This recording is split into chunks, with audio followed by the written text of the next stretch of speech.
So आज चाहिँ हामी क्षेत्रको लागि चाहिँ धरानबाट चाहिँ भेटेटारको उता तमर खोला भन्ने ठाउँमा चाहिँ हामी बिहानै आएसमा चढेर चाहिँ लागिरहेको छौँ र यति क्रममा चाहिँ हाम्रो यहाँ गुम्बाबाट लामाहरू गइरहेको छ र देख्न सक्नुहुनेछ हाम्रो चाहिँ यहाँ बिहानै साङहरू सुरु हुन्छ। त्यसपछि चाहिँ हाम्रो यहाँ क्षेत्र कार्यक्रम पनि सुरु भइसकेको छ र क्षेत्र गरिसकेर चाहिँ हामी फर्किने क्रममा चाहिँ यहाँ रमाइलो दृश्यहरू चाहिँ एकदम मजाले देख्न सक्नुहुन्छ।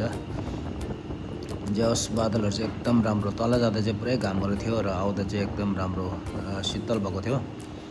बस्दा चाहिँ पुरै गर्मीले पुरा खुट्टाहरू पुरा कटकट खायो हो।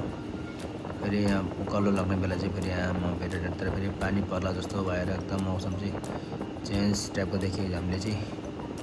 सो देख्न सक्नुहुनेछ हाम्रो क्षेत्र चाहिँ सम्पन्न भइसकेर अब चाहिँ हामी चाहिँ खाना खानेतर्फ चाहिँ लाग्दैछौँ र त्यसै क्रममा चाहिँ यहाँ तपाईँहरू पुल पनि देख्न सक्नुहुनेछ मजाले।